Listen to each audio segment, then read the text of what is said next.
नमस्कार दोस्तों, जय माता दी। स्वागत है आप सभी का हमारे YouTube चैनल में। तो दोस्तों, आप सभी को बता दें कि सच्चाई देखकर आपकी आंखें नम हो जाएंगी। जी हां दोस्तों, सच्चाई ही कुछ इतनी बड़ी है कि देखने के बाद आपकी आंखों से आंसू नहीं रोक पाएंगे। आप अपनी आंखों पर विश्वास नहीं करोगे कि आपको इतनी बड़ी खुशखबरी आखिर कैसे मिल गई, वह भी इतना जल्दी। जी हां दोस्तों, आप सभी को बता दें कि अब आप सभी के ऊपर मेहरबान हो गया है यह एक देवता। जी हां दोस्तों, अब आपका भाग्य बदलकर ही रहेगा। आप अपने जीवन में पहली बार इतनी बड़ी तरक्की हासिल कर पाएंगे और आपके जीवन की वह बड़ी खुशखबरी मिलेगी जिसे आप बरसों से इंतजार कर रहे थे। तो आज का यह वीडियो देखने के बाद आप खुशी से झूम उठेंगे। जी हां दोस्तों, क्योंकि आपकी राशि में कुछ ऐसे अनोखे योग का निर्माण हो चुका है जिससे सीधे तौर पर भगवान श्री हरि विष्णु की और माता लक्ष्मी की आपके ऊपर कृपा होने जा रही है, जिससे आपको ऐसी दो चीजें मिलने वाली हैं जिनकी आपको जीवन भर तमन्ना थी, जिसके लिए आपने जीवन भर मेहनत की है, प्रयास किए, लेकिन अब तक आपको वह चीजें मिल नहीं पाई हैं। जी हां दोस्तों, हमारे यकीन मानिए कि उनमें दूसरे नंबर की जो चीज है वह आपको इतनी अधिक खुशी देगी, आपको इतना अधिक सुख देगी जिसके लिए आपने सपने में भी कभी सोचा नहीं होगा। जी हां दोस्तों, अब आपका सपना सच होने जा रहा है, तो हो जाइए तैयार अपनी राशि के बारे में सब कुछ जानने के लिए। जी हां दोस्तों, और यह कोई साधारण वीडियो नहीं है, पूर्ण रूप से ज्योतिषीय आकलन के बाद ग्रह गोचर पर आधारित है। इसलिए इस वीडियो में बताई गई हर एक बात पत्थर की लकीर है और आपके जीवन में यह दो बातें अवश्य होने वाली हैं, इसे कोई टाल नहीं सकता है। तो चलिए दोस्तों, वीडियो की शुरुआत करते हैं। कमेंट में जय मां लक्ष्मी अवश्य लिखें, जिससे माता लक्ष्मी की आपको सीधी कृपा प्राप्त होती। जी हां दोस्तों, वीडियो शुरू करने से पहले हम आप सभी से एक महत्वपूर्ण बात करना चाहते हैं कि हम आप सभी के लिए अच्छे से जानकारी के लिए दिन रात मेहनत करते हैं। बहुत छानबीन करने की बात, आप सभी के लिए हम बहुत अच्छे जानकारियां लेकर आते हैं जो कि आप सभी के जीवन के लिए बहुत ही जरूरी होता है। और दोस्तों, इन सभी के लिए हम आपसे कुछ नहीं चाहते हैं, बस हम इतना चाहते कि आप हमारे चैनल को सब्सक्राइब कर लें और हमारे चैनल से जुड़ जाएं, जिनमें आपको 1 रुपया भी नहीं लगेगा। बस इतना हमारा आप सभी से हाथ जोड़कर प्रार्थना है, निवेदन है। तो हमारा भावना को जरूर समझिएगा और हमारे चैनल को सब्सक्राइब कीजिएगा। तो चले दोस्तों, इस संसार में कोई भी ऐसा इंसान नहीं होगा जो खुशी खोना चाहता हूं, यानी कि वह जीवन भर सिर्फ इसीलिए प्रयास करता रहता है कि उसे खुशी मिले, आनंद मिले और उसके जीवन में शांति और सुकून आए। लेकिन यह सबके नसीब में नहीं होता है।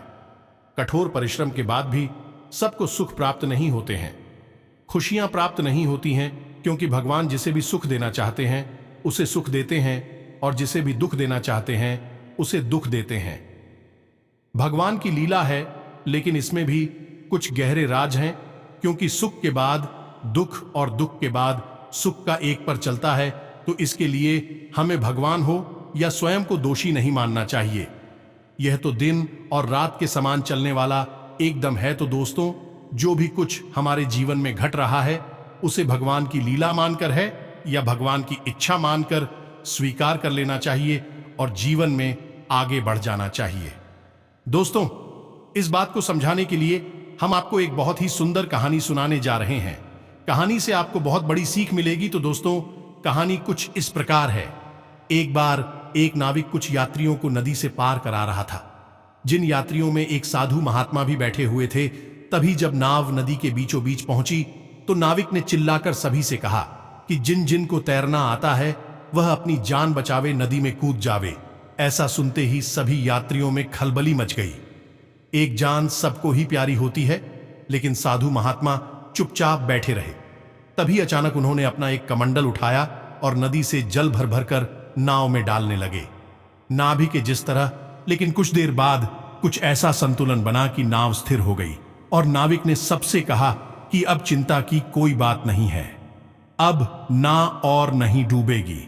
चुपचाप अपनी जगह पर सभी लोग शांति से निडर होकर बैठे रहे। तो जब ऐसा साधु महात्मा ने सुना तो वे नाव में से कमंडल मेजबानी जो उन्होंने नाव में डाला था उस पानी को उठाकर नदी में वापस डालने लगे। ऐसी क्रिया उस नाविक ने देखी तो नाव को किनारे पर ले जाने के बाद साधु महात्मा से हाथ जोड़कर उन्होंने ऐसा पूछा कि महात्मा, जब हमने कहा कि नाव डूबने वाली है तो आपने उसमें और पानी डाल दिया, और जब हमने कहा कि अब नाव नहीं डूबेगी तो आपने नाव से पानी निकालकर वापस नदी में डाल दिया। आपकी यह लीला हमें कुछ समझ में नहीं आई, तो कुछ समझाएं। तो साधु महात्मा बोले, तुमने कहा कि नाव डूबने वाली है तो हमने इसे ईश्वर की इच्छा मान करें, ईश्वर का सहयोग करने के लिए और ज्यादा पानी नाव में डाल दिया। लेकिन जब तुमने कहा कि ना अब नहीं डूबेगी तो हमने उसे भी ईश्वर की इच्छा मानकर नाव से पानी निकालकर वापस नदी में डाल दिया। यानी कि ईश्वर हमारे साथ जो भी करना चाहते हैं हमें उसमें सहयोग करना चाहिए, तभी हम ईश्वर के प्रिय बनते हैं और सच्चे भक्त बनते हैं। और इस संसार में चाहे कितने ही कष्ट हो, कितने ही दुख हो, लेकिन जो ईश्वर के सच्चे भक्त होते हैं उन्हें कष्ट, दुख, तकलीफ है कभी छू भी नहीं पाते हैं।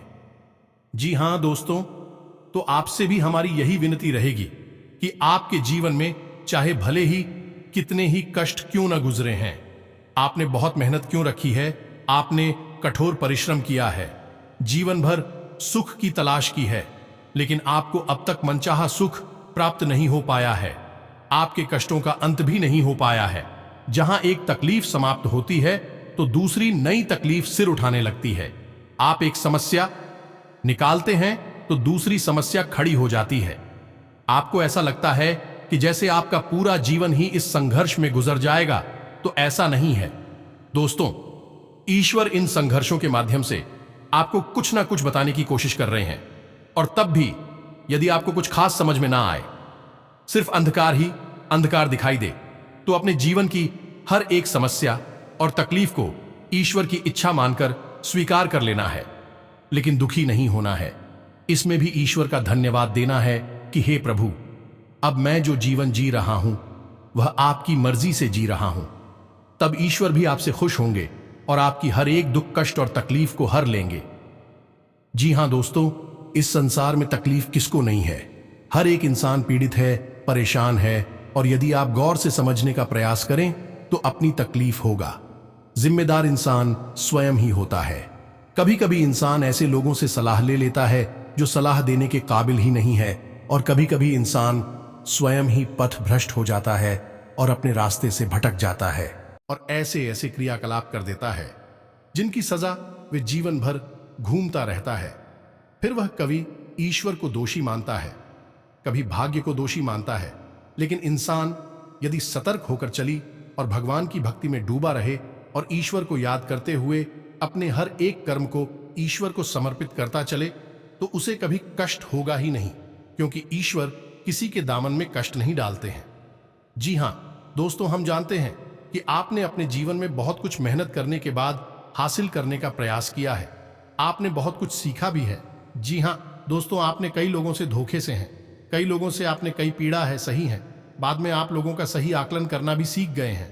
अब आप किसी पर अंधविश्वास नहीं करते हैं, लेकिन हम आपको एक बार फिर से सतर्क करना चाहते हैं कि आपको 2-3 गलतियां हैं जिन्हें लगातार दोहराने की आदत है।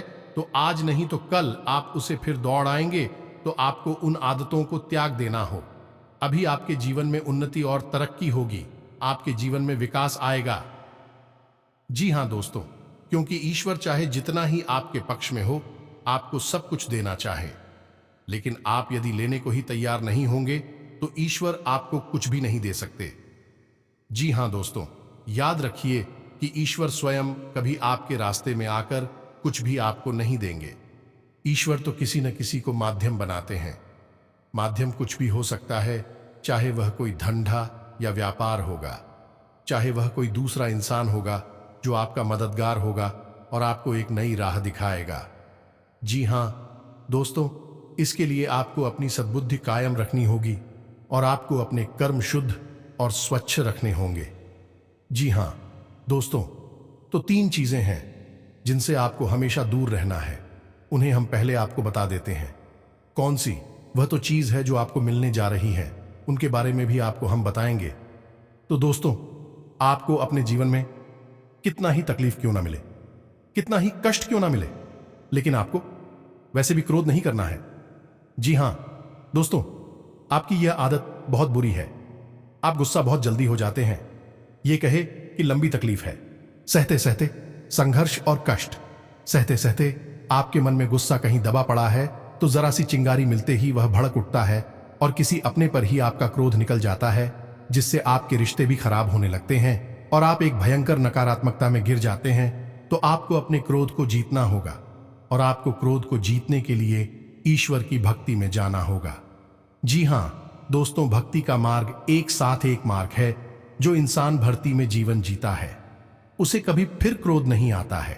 जी हां दोस्तों, दूसरी गलती जो आप अक्सर कर जाते हैं कि आप दूसरों पर बड़ी आसानी से भरोसा कर लेते हैं। जी हां दोस्तों, आप ऐसे लोगों पर भी भरोसा कर जाते हैं जो कुछ ही समय पहले आपसे मिले थे, लेकिन आपसे चिकनी चुपड़ी बातें करके आपसे लाभ ले जाते हैं और आप अंधविश्वास करके धोखा खा जाते हैं। तो अब आपको किसी के ऊपर भी भरोसा करने से पहले, यह बहुत बड़ी जिम्मेदारी देने से पहले बहुत विचार कर लेना है और सोच समझकर ही उसके पुराने कर्मों का हिसाब करते हुए ही उस पर भरोसा करना है और उसे कोई बड़ी जिम्मेदारी शौक नहीं है। जी हां दोस्तों, और तीसरी और सबसे बड़ी गलती आप यह कर जाते हैं कि आपके जीवन में जो भी कुछ चल रहा है आप उसे दूसरों को बता देते हैं।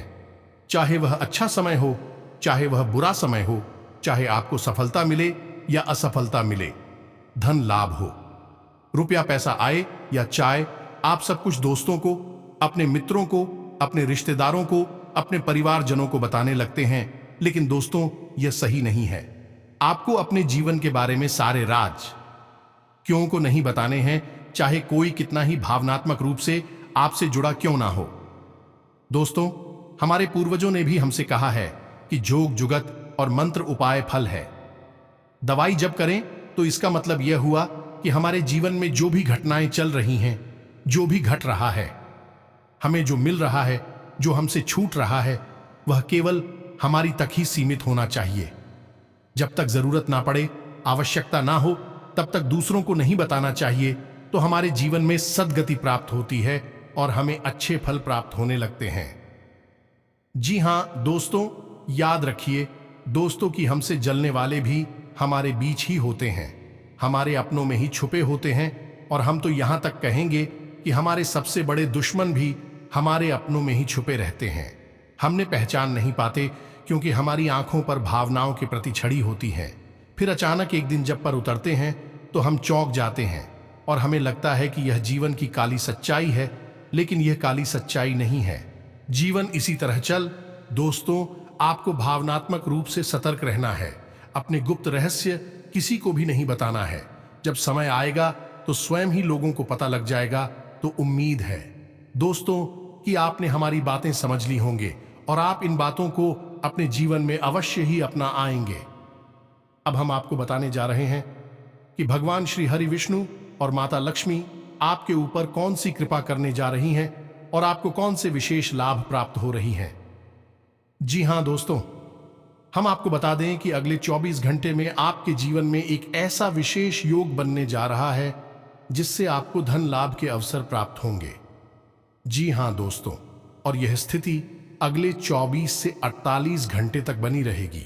जी हां दोस्तों, जैसे कि आपने कहीं पर धन लगाया था तो आपको बहुत लाभ मिलेगा। जैसे कि आपका रुका हुआ धन का ही था तो वह आपको मिल जाएगा। दोस्तों की सखी टुकड़ों में मिलना शुरू हो जाए, लेकिन मिलेगा अवश्य। यानी कि धन से संबंधित आपकी समस्या अगले 24 घंटों में दूर हो जाएगी। आमदनी के आपके नए स्रोत बनेंगे और आपको कुछ ऐसे रास्ते पता चलेंगे, कुछ ऐसे मार्ग पता चलेंगे जहां से आसानी से धन प्राप्त किया जा सकता है। जी हां दोस्तों, हैं ईश्वर देने पर आते हैं तो हमें राष्ट्रीय स्वयं ही मिल जाते हैं, या फिर कोई ना कोई माध्यम बनकर हमारे रास्ते में आ जाता है और हमारा हाथ पकड़कर हमें सफलता की ओर लेकर जाता है। यही कुछ आपके साथ भी होने वाला है, तो हो जाइए तैयार। लेकिन हम आपको पहले ही बता चुके हैं कि आपको 3 बुरी आदतों से दूर रहना होगा, वरना आपके जीवन में कब शुभ घड़ी आएगी और कब चली जाएगी आपको पता तक नहीं चलेगा। जी हां दोस्तों, जीवन में जब भी उतार चढ़ाव चल रही हूं तो तो आदमी को इस तरह होना चाहिए। मन शांत होना चाहिए, क्योंकि पानी यदि गंदा है तो उसे साफ करने के लिए और अधिक उसे हिलाते नहीं हैं। उस पानी को ध्यान देते हैं रखें, शांत होने देते हैं। जब वह पानी शांत हो जाता है तो अपने आप ही गंदगी नीचे बैठ जाती है और पानी साफ हो जाता है। इसी प्रकार यदि किसी इंसान के मन में उथल पुथल है और अधिक विचार करके उस उत्तर बदल को बहुत ही नहीं है बल्कि शांत हो जाते हैं। जीवन में स्थिरता लाने के लिए, जी हां दोस्तों, तो अब आपको बताते हैं कि दूसरी सबसे बड़ी खुशी जो आपको मिलने जा रही है, जिसके बारे में आपने किसी को भी बताया नहीं है। ये गुप्त है, लेकिन आपको हम बता दें कि आपको आपका सच्चा प्यार मिले जा रहा है। जी हां दोस्तों, ये बात छुपी हुई है, आपने किसी को बताई नहीं है, आपके मन में है, लेकिन हम आपको बता दें कि अब आपकी मन की तमन्ना पूरी होने जा रही है। आपका सच्चा प्यार आपको मिलने जा रहा है। जी हां दोस्तों, जो लोग शादीशुदा हैं, विवाहित जीवन में बंधे हुए हैं, तो इस योग का उनके ऊपर सकारात्मक फल होगा और उनका वैवाहिक जीवन बहुत सुंदर हो जाएगा। दांपत्य जीवन के सारे विघ्न विकार दूर हो जाएंगे और दांपत्य जीवन का की तरह साफ हो जाएगा, सुंदर हो जाएगा। आज का दिन आपके लिए किसी नए मकान और दुकान आदि की खरीदारी के लिए अच्छा रहेगा। आपके परिवार के सदस्यों का पूरा सहयोग मिलेगा। जीवन साथी आपसे किसी चीज की फरमाइश कर सकती हैं। नवविवाहित जातकों के जीवन में किसी नए मेहमान की दस्तक हो सकती है। पारिवारिक कलह आपके लिए समस्या बन सकती है। संतान की संगति की ओर आपको विशेष ध्यान देना होगा, नहीं तो वह किसी गलत काम की ओर अग्रसर हो सकते हैं। आपको अपने किसी मित्र की सेहत की चिंता सता सकती है। आपको भाई बहनों का पूरा साथ मिलेगा। आपके लिए कुछ नए लोगों से मेल जोल बढ़ाने के लिए रहेगा। आप अपने रूटीन को बेहतर बनाए रखने की पूरी कोशिश करें। व्यवसाय में वृद्धि होने से आप प्रसन्न रहेंगे। आप अपनी आर्थिक स्थिति को लेकर कोई महत्वपूर्ण कदम उठा सकते हैं। जीवन साथी के करियर में चल रही समस्याओं के कारण आप परेशान रहेंगे। आपको कार्यक्षेत्र में कुछ अच्छी नीतियों को अपनाना होगा और अपनी जिम्मेदारियां पर आप पूरा ध्यान देंगे, लेकिन आप डेली रूटीन में बदलाव ना लाइए, नहीं तो आपको बाद में कोई समस्या खड़ी हो सकती है। विद्यार्थियों के उच्च शिक्षा के मार्ग प्रशस्त होंगे, सकारात्मक परिणाम लेकर आएगा। विद्यार्थी प्रतियोगी परीक्षा में अच्छी सफलता हासिल करेंगे। आपको कार्यक्षेत्र में अत्यधिक मेहनत करनी होगी, उसके बाद ही सफलता मिलती दिख रही है। सबको साथ लेकर चलने की कोशिश में आप कामयाब रहेंगे। किसी बड़े लक्ष्य के प्रति आप समर्पित नजर आएंगे। आपको लोगों की भावनाओं का सम्मान करना होगा। किसी काम में आपको सफलता मिलने की पूरी संभावना बनती दिख रही है। आपकी कुछ नए लोगों से मुलाकात होगी। आप अपनी बुद्धि और विवेक से जो निर्णय लेंगे तो वह आपके लिए लाभदायक सिद्ध होंगे। आपके लिए पद प्रतिष्ठा बढ़ाने वाला रहेगा। आप संतान के लिए कोई वाहन को लेकर आ सकते हैं और आप अपनी जरूरत की वस्तुओं पर अच्छा खासा धन खर्च करेंगे। आपको अपने जरूरी कामों पर भी पूरा ध्यान देना होगा। पारिवारिक मामलों में आपको सावधान रहने की आवश्यकता है। यदि किसी बात को लेकर सदस्यों में अनबन चल रही थी तो वह बातचीत के जरिए दूर होगी। नौकरी में आपको किसी नए पद की प्राप्ति हो सकती है। आपको बड़ों की बातों को अनदेखा करने से बचना होगा, नहीं तो समस्या हो सकती है। प्रेम और सहयोग की भावना आपके मन में बनी रहेगी। आप किसी महत्वपूर्ण आयोजन में सम्मिलित हो सकते हैं। सरकारी योजनाओं का आपको पूरा लाभ मिलेगा। भाई और बंधुओं का आपको पूरा साथ मिलेगा। आपको जरूरी कामों को समय रहते पूरा करना होगा तो आपके लिए अच्छा रहेगा। आपके अंदर सहकारिता का भाव बना रहेगा। आपको जीवन साथी की सलाह पर चलना नुकसान देगा। माता पिता के आशीर्वाद से आपका कोई रुका हुआ काम पूरा हो सकता है। आपको संतान की संगति की ओर विशेष ध्यान देना होगा, नहीं तो वह किसी गलत काम की तरफ अग्रसर हो सकता है। जी हाँ माँ दोस्तों, कोई भी योग हर एक इंसान पर अलग अलग प्रभाव डालता है। जैसे कि जो इंसान प्यार की तलाश में है उसे सच्चा प्यार मिल जाए। जिस इंसान का पहले से ही किसी से रिश्ता है तो उसका रिश्ता और मजबूत हो जाएगा। यह रिश्ते में कोई कठिनाई परेशानी चल रही है तो वह दूर हो जाएगी। इस प्रकार वैवाहिक जीवन में भी यदि कोई उतार चढ़ाव में उतार चढ़ाव दूर होंगे और वैवाहिक जीवन मत हो और सुंदर हो जाएगा। जी हां दोस्तों, परंतु हम आपको फिर भी बता दें कि हर एक युग का लाभ लेने के लिए आपको पात्रता रखनी होगी, यानी पात्र बनना होगा। ईश्वर की कृपा भरने के लिए आपको एक सुपात्र व्यक्तित्व बनना होगा, जिसके लिए आपको अपने व्यक्तित्व के दुर्गुणों को दूर करना भी सीखना होगा। यदि आप इसमें कामयाब हो जाते हैं तो आपको अपार सफलताएं मिलती हैं और आपके जीवन की हर एक भी फलता सफलता में बदल जाते हैं। उम्मीद है दोस्तों आपको वीडियो में दी गई जानकारी पसंद आई होगी। यदि आपका वीडियो से संबंधित कोई सवाल है तो आप कमेंट करें। हम आपके हर एक कमेंट का जवाब आपको देंगे और आपका उचित मार्गदर्शन करने की पूरी कोशिश करेंगे। जी हां दोस्तों, तो पूरे भक्तिभाव के साथ कमेंट में जय मां काली लिखें और वीडियो को एक प्यारा सा लाइक भी अवश्य करें। मिलते हैं अगले ज्ञानवर्धक वीडियो में, तब तक के लिए धन्यवाद।